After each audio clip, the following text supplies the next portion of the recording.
You just finished a 12-hour shift. Your feet hurt. Your back hurts. You walk toward your cabin, 9 decks below the pool and the buffet, into a room the size of a walk-in closet.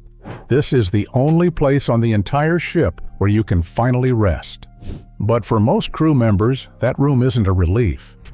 It's the part of the job they actually hate most. So what's actually going on in there? Here's the assumption almost every passenger makes without even thinking about it. If you work on a 5-star ship, your cabin, while smaller than a guest suite, is probably fine. A bed, a door. Enough privacy to recover before the next shift. That assumption falls apart the second you see where these rooms actually sit inside the ship. Guest cabins get the good real estate. Ocean views, balconies, easy access to restaurants and the pool. Crew cabins follow a different rule entirely. Efficiency. On most ships, that means pushing them low in the hull, often below the waterline, into the tightest, least valuable space on board. No portholes, no natural light. Just a steel room lit by a single fixture next to a corridor that never really goes still. So what's actually inside one of these rooms? A standard shared crew cabin runs about 9 feet by 9 feet. That's the footprint of a small walk-in closet. Into that space goes a set of bunk beds, a narrow desk, a wardrobe, a small fridge, and 1 bathroom shared by everyone assigned there. 2 roommates is typical. 3 or 4 happens too. A room meant to help one exhausted body recover becomes shared living quarters for multiple people at once, so small that only one person can stand up at a time. Everyone else waits their turn. For the sink, for the mirror, for 10 quiet minutes that never quite arrive. Even the bunk becomes a small negotiation. The bottom one is the good one, easier to get in and out of during a quick turnaround, and crew members claim it the moment a roommate's contract ends, sometimes before the sheets are even changed. But the size of the room is only half the story. The real problem is what's happening on the other side of the wall. A cruise ship never actually shuts down. While passengers sleep off a day on shore, the engine room is running at full load. The anchor chain is grinding through its housing at the next port. Galley staff are prepping breakfast for thousands. Housekeeping carts are already rolling through service corridors before sunrise. Crew cabins sit directly inside that machinery. Many are placed near engine casings, mooring stations, or areas where heavy equipment runs around the clock. The vibration isn't occasional, it's constant. A low mechanical hum bleeding through the steel, no matter what hour you're trying to sleep. Crew members who've worked multiple ships say they learn to tell the time without a clock, just from which mechanical sound is happening outside the door. The anchor drop at 5 a.m. becomes as familiar as an alarm. Except nobody set it, and nobody can turn it off. And here's the part most passengers never even consider. 2 roommates can share that exact 9 by 9 room and almost never be asleep at the same time. Crew scheduling isn't built around comfort. It's built around covering the ship every hour of every day. That means roommates are routinely put on opposite shifts. One works the overnight rotation crew members call the dog watch, midnight to 6. The other works a normal daytime schedule. So, at almost any hour, someone in that room is trying to sleep while the other one is getting dressed, or coming back sweaty from a double shift, or just wanting to unwind after a brutal night. There's no second room to disappear into. There's a curtain, if you're lucky, and an unspoken deal to keep quiet, one that rarely survives contact with reality. Crew members swap stories about entire systems built around a single alarm clock, muffling it, hiding it, swapping the tone for white noise. All just so one roommate can steal a few more minutes of sleep without waking the other. So does it help if roommates at least live near people on the same schedule? Not really. Crew cabins aren't scattered randomly. They're grouped into what crew call neighborhoods, sections of the lower decks organized loosely by department. Sounds like it should help. People on similar schedules, living near each other. Often, it does the opposite. A block near the galley means early risers hauling produce before dawn, doors slamming down the same corridor hour after hour. A block near the entertainment crew means the reverse. Dancers and musicians filtering back after midnight shows, showering, decompressing, adrenaline that doesn't switch off just because the audience went home. Whichever neighborhood you land in, someone's peak noise hours get baked directly into your address. So why not just build bigger crew quarters and fix this at the source? Because the math of a cruise ship doesn't allow it.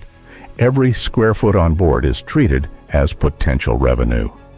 A cabin expanded for crew comfort is, on paper, a cabin that could have been sold to a paying guest, or turned into another bar, another lounge, another attraction earning money for the length of the voyage.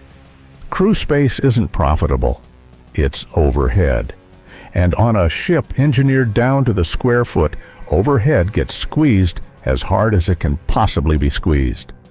A few of the newest ships have started chipping away at this, adding solo cabins with a shared bathroom between 2 rooms instead of 4 bunks crammed into 1.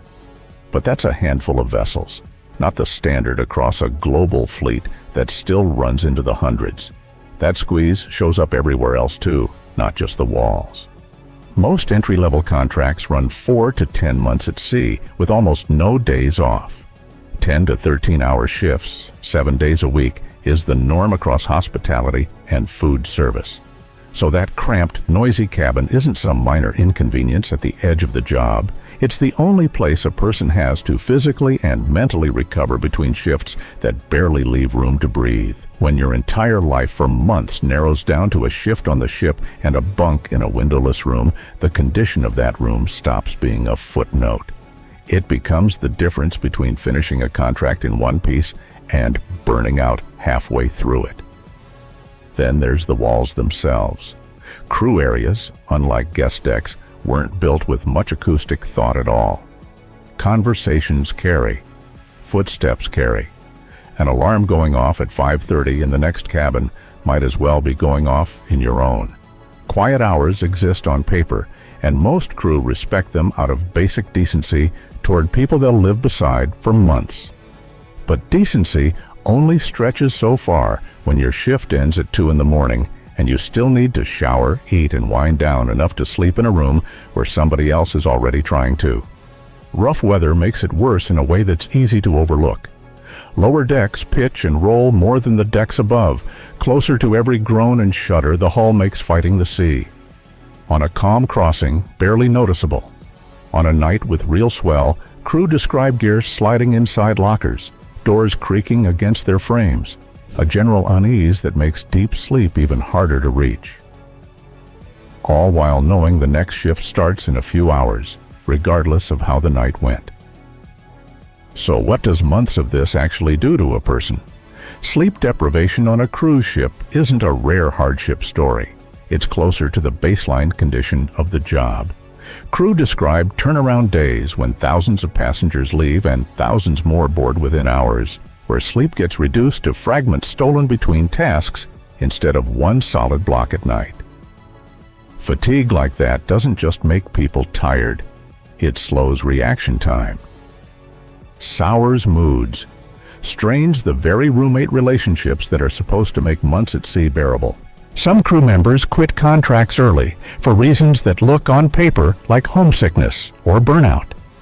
Underneath it, the real reason is simpler. They just couldn't get a proper night's sleep for months on end. So if the room is free, why do so many crew members call it one of the worst parts of the job? Because a place to sleep and a place to actually rest are two very different things. A crew cabin guarantees the first. It very often fails to deliver the second. And that gap is where exhaustion quietly builds, contract after contract, month after month, in a room most passengers will never even know exists. Further up the ranks, the picture changes completely. Officers and senior staff often get single cabins, sometimes even a small window, a small upgrade that reveals exactly how the whole system is designed. Comfort on a cruise ship isn't distributed evenly. It's distributed by rank the same way it's distributed on the passenger side by how much someone paid for their ticket. The steward who made your bed this morning and the officer who charted tonight's course are sailing on the exact same ship toward the exact same port, living under two completely different definitions of a decent night's sleep. So next time you're stretched out in a spacious balcony cabin, listening to nothing but water outside, remember that several decks below you, behind a plain door with no window and no name on it, someone who kept your cruise running today is trying to fall asleep in a room built for efficiency, not rest. The ship never really goes quiet down there, and the one space that's supposed to be their escape from it is, in almost every practical sense, still part of the machine.